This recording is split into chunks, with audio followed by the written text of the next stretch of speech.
maayos, okay? And ito naman guys, itong mga big happy changes na to, ang dala-dala nito sa inyong buhay guys is lalo pang mananagana yung inyong kabuhayan and lalo pa mag-i-strengthen yung inyong kabuhayan. Ito yung mga magagandang pagbabago, no, na nakita natin sa simula pa lang ng spread nyo guys. So i-mind nyo na yan guys sa comment section. Mind mga magagandang pagbabago, mind blessings, mind pagpapala, mind matibay na pamumuhay. Kasi for some of you, yung iba sa inyo guys, parang nakokontrol nyo na yung emosyon nyo,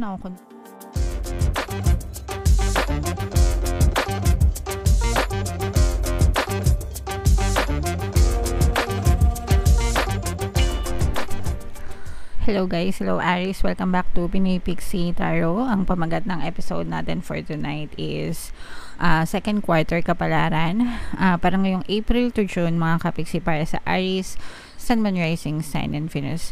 General reading lang guys, pwede mag-resonate, pwede hindi, combination ng positive and negative energy. Pwedeng ma-pick up yung energy nyo, pwedeng ma-pick up yung energy ng person nyo. Roles can be reversed guys. So, unahin natin tong deck na to mga kapixie. Tingnan natin kung ano yung mga mensahe sa inyo ng inyong mga gabay para ngayong second quarter. Wow! Meron tayong big happy changes. So, i-mind nyo na yan guys. Meron din tayong recovery. Okay.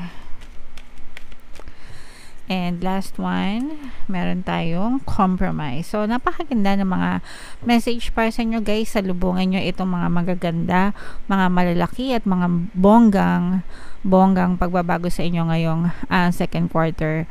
Mga kapixie, kailangan receptive kayo. Kung napapansin nyo yung kamay niya, yung arms niya, yung braso niya guys, nakataas na gano'n, di ba? Gano'n, nakataas, salong-salo, mga kapixie. So, ibig sabihin nito guys, receptive, no? Pag sinabing receptive, ready to receive, kailangan maging handa kayo sa pagtanggap nitong mga magandang pagbabago na to. Excuse me, i-welcome nyo siya sa buhay nyo mga kapixie, and talagang may experience nyo siya sa inyong physical reality. Bahagi pa rin ng magandang pagbabago sa inyo guys is yung recovery nyo naman, no? So, kung ano man yung mga pinagdadaanan nyo, pwedeng sa physical, sa kalusugan, mga kapixie, kung meron kayong mga conditions, no? Mga health conditions na pinagdadaanan, basta magdasal lang kayo mga kapixie. Syempre, kailangan nyo magpa-check up, no? Common sense na yun, guys, no? Na pagdating sa kalusugan, kailangan palaging sumangguni sa mga doktor, mga manggagamot, ganyan, mga kapixie, kasi sila yung mga tamang tao, no, na makakapag-diagnose ng inyong karamdaman mga kapixie. Okay, pero this is a good sign na nagiging ma-okay na yung inyong mga pinagdadaanan. Ganun din sa mga finances or kung ano man mga problema na pinagdaanan nyo, mga kapixie. Meron tayong guys, good health, subliminal. Pwede nyo pakinggan yun kahit once a day lang, araw-araw guys. Kung nakikinig kayo ng pampaswerte, kailangan nakikinig din kayo ng para sa kalusugan nyo, because health is wealth mga kapixie. Okay, health is wealth, and meron tayong natural healing capacity sa ating katawan mga kapixie. Kailangan nyo lang i-rewire yung inyong brain cells para magamit nyo, no, or tawag dito, ma-maximize nyo yung inyong healing ability mga kapixie. Alright? And then compromise guys, no? Kailangan maayos tayong makisama sa ibang tao, sa kahit anong pagkakataon, kahit anong sitwasyon mga kapixie. 50-50 palagi. Hindi pwedeng puro tayo lang, hindi pwedeng puro sila lang. Kailangan balance mga kapixie. So, kailangan natin makipag-usap, settle mga kapixie. Alright? Okay, so comment down below. Ito guys, mga mind happy changes, mind recovery, i-mind nyo na yan sa comment section guys, para talagang ma-experience nyo siya sa inyong physical reality. So, shuffle natin to guys. Hanapin natin yung energy ng Aries. Habang sinashuffle natin to, panoorin nyo muna yung video natin regarding sa ating paano mag-manifest ng abundance video course. Kapixie, sawa ka na ba sa mga struggles at hirap sa buhay mo? Masipag ka ba at masikap sa buhay ngunit hindi ka pa rin umaasenso? Ilang beses ka na bang nag-attempt magnegosyo at mag-invest pero palagi ka pa rin nalulugi? Sa pagkakataon na ito ay maaaring may subconscious beliefs ka na nagiging balakid sa iyong pag-unlad at pagyaman. Introducing, paano mag-manifest ng abundance video course. Dito ay matututunan mong ma-overcome ang mga balakid mo para tuluyan ka ng umunlad, umasenso, sumagana, maging matagumpay, successful at maswerte sa iyong kabuhayan, pera, trabaho, negosyo, salapi at kaperahan ng bonggang-bongga. Dali, mag-send na ng email sa pinoypixie@gmail.com at simulan na ang iyong pagyaman ngayon. Alright. So, Ari, sabay-sabay tayong magpayaman. Ngayon, 2024, guys. Mag-avail na kayo ng course kasi sobrang ganda talaga niyan. And good news, mga kapiksi, ngayong March 31. Until March 31, guys, no, magbibigay ako ng free 1 pampaswerte subliminal sa lahat na mag-avail ng course, mga kapiksi. Kaya, mag-avail na kayo, guys. Meron din tayong email coaching, manifest your desires using the law of attraction. If meron kayo mga specific na gusto nyong i-manifest, guys, pwedeng love and relationship, pwedeng money or career, pwede kayo magpabook ng email coaching session with me. Mag-send lang kayo, guys, ng email sa pinoypixietarot@gmail.com.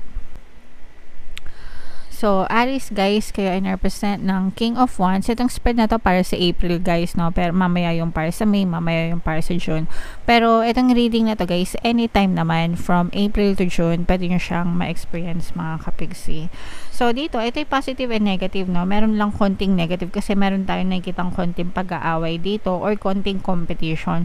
Kung ito ay sa pera, sa trabaho, mga kapigsi, sa negosyo, pwedeng nagkakaroon kayo ng competition, no? Let's say, for example, sa trabaho nyo, nagkakaroon kayo ng konting competition para sa mga performance or sa performance bonus, ganyan. Sa negosyo, ganun din. Syempre, pagdating sa negosyo, no, ganun talaga, mga kapigsi. Pero yung competition, guys, it's part of society. It's not something bad, no? Bahagi yan ng society, mga kapigsi. All you have to do is to just focus on yourself, mga kapigsi. Yung iba nga dito, guys, parang feeling ko kayo yung nagkakaroon ng competition sa sarili nyo, no? Parang you are trying to become a better version of yourself than you are yesterday, than you are last month, than you are last year, kasi gusto nyong mag-improve yung inyong performance, yung inyong kabuhayan, which is maganda kasi nakatulong yan sa inyo, mga kapigsi. Kung meron kayong mga jowa, mga kapigsi, at nag-away kayo, huwag kayong mag-alala kasi manghihingi ng sorry ito. Mga konsensya, no, sa mga kapigsi natin na mga nag-aaway dyan, ganyan, na ma-manifest nyo itong sorry na to, itong apology na to. So, huwag kayong mag-alala kasi ito yung magre-reach out sa'yo at ito hihingi ng tawad sa inyo. So, kailangan nyo matutong magpatawad, kailangan nyo mag-compromise, guys, no? Ito nga yung sinasabi natin. Kailangan marunong mag-compromise, kailangan marunong makisama, mga kapigsi. Intindihin nila kayo, pero intindihin nyo rin sila, ganyan, para everybody happy, mga kapigsi. Okay? And yeah, so yung nakikita natin na pagdating sa relationship, maganda naman yung mas magiging masaya kayo kapag ka nagkaroon ng forgiveness, guys. Okay, so yun nakikita natin na minamanifest nyo yung sorry, yung apology from a specific person.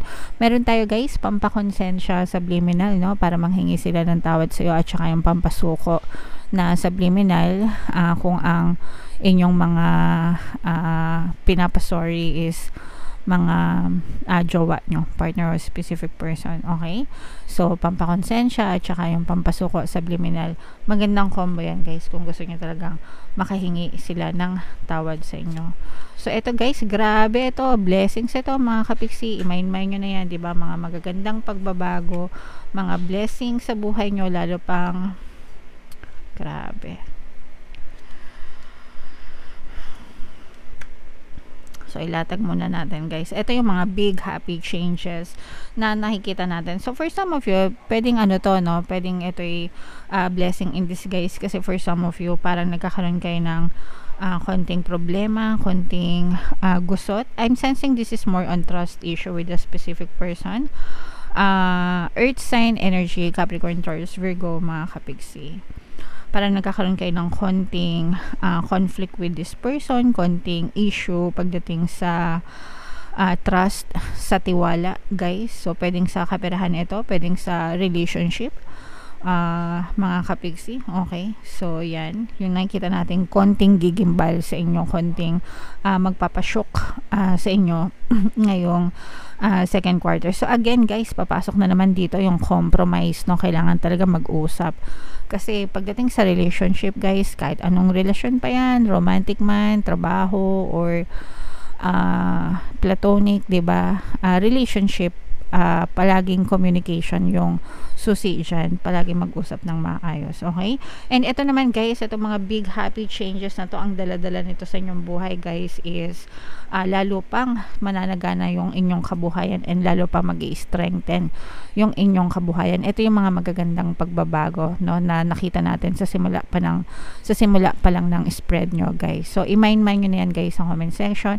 Mind mga magagandang pagbabago, mind blessings, mind pagpapala, mind matibay na pamumuhay. Kasi for some of you, yung iba sa inyo guys, parang nakokontrol nyo na yung emosyon nyo, nakokontrol nyo na yung sarili nyo, hindi na kayo masyadong nagiging reactive sa mga negative na nangyayari sa inyo, mas nagmamature na kayo mga kapiksi, and mas parang wini-weigh nyo rin yung mga options nyo.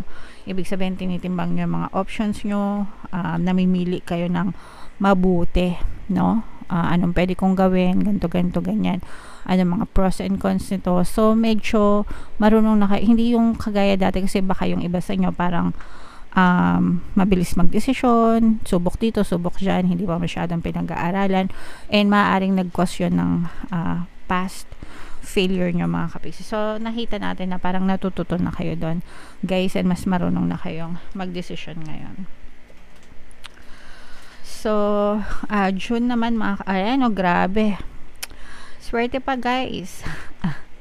Swerte pa more, yes, swerte pa more guys pagdating sa kaperahan, and ganun din sa yung mga issues nyo guys sa relationship. Nakikita natin na maayos yan by June mga kapiksi. Nagiging maayos din yung inyong relationship. Your person, parang kung kayo ay nagkalabuan, kung kayo ay nagkaaway mga kapiksi, maaaring magbalik itong person mo, suyuin ka, ligawan ka ulit mga kapiksi. And for some of you naman, strong fire sign energy, Aries, Leo, Sagittarius, mga magagandang opportunity ito guys. Pagdating sa kaperahan, bilog-bilog. So, eto guys, parang titimbangan nyo, no? Parang may kakatok na bagong oportunidad sa inyo pagdating sa kaperahan. Itong opportunity nito, kapag ka ito'y natsyempohan nyo, talaga maaari itong magdala ng swerte sa inyo mga kapiksi. So, timbangin nyo mga pros and cons guys ng mga opportunity na dumadating sa inyo. So, i-mind nyo na rin to guys. Mind swerte, mind good luck, mind good fortune, mind new opportunities sa kaperahan mga kapiksi. Okay? And nakikita natin na yung buhay mo parang progressive, no? Tuloy-tuloy pa rin yung improvement. Meron ako naririnig na improvement. So, hindi ko alam kung ano improvement yon. Pwedeng improvement nyo sa personal nyong buhay, sa personal nyong bahay, improvement sa performance nyo, sa trabaho nyo, sa negosyo nyo, baka nag-i-improve kayo. Kung kayo estudyante, baka nag-i-improve yung mga grades nyo. Sa bahay, kung baka may kayo mag-DIY, nag-i-improve yung bahay nyo, or yung kita nyo nag-i-improve. Pero yung salitang improvement, mga kapiksi yung narinig natin. So, i-mind nyo na rin yung improvement na yan sa buhay nyo mga kapiksi, no? Bahagi pa rin yan ng mga magagandang pagbabago sa inyo. Okay? Alright. So, yeah. Comment down below, Aries, if feeling nyo nakaresonate kayo sa mga messages para sa inyo, guys. I-mind nyo na lahat ng mga magagandang energies na nakita natin sa rating nyo. Huwag nyo palampasin ang kining nyo, mga kapiksi. Para sa inyo talaga yan. 3 months ito. So, pwede nyo siyang panoorin. Paulit-ulit panoorin. Ngayong March, ngayong April, May, June, no? Every month panoorin nyo, tapos ibangga nyo din sa monthly reading nyo, mga kapiksi. Ito yung mga pampaswerte subliminal natin, guys. Pakinggan nyo na para maging maswerte talaga kayo ngayon 2024. And ito naman yung ating success stories ng paano mag-manifest ng abundance video course. Click here to subscribe, guys, and click here to join our membership program. Thank you for liking, sharing, and subscribing, and see you again next time. I love you all, guys. Have a nice day. Bye-bye.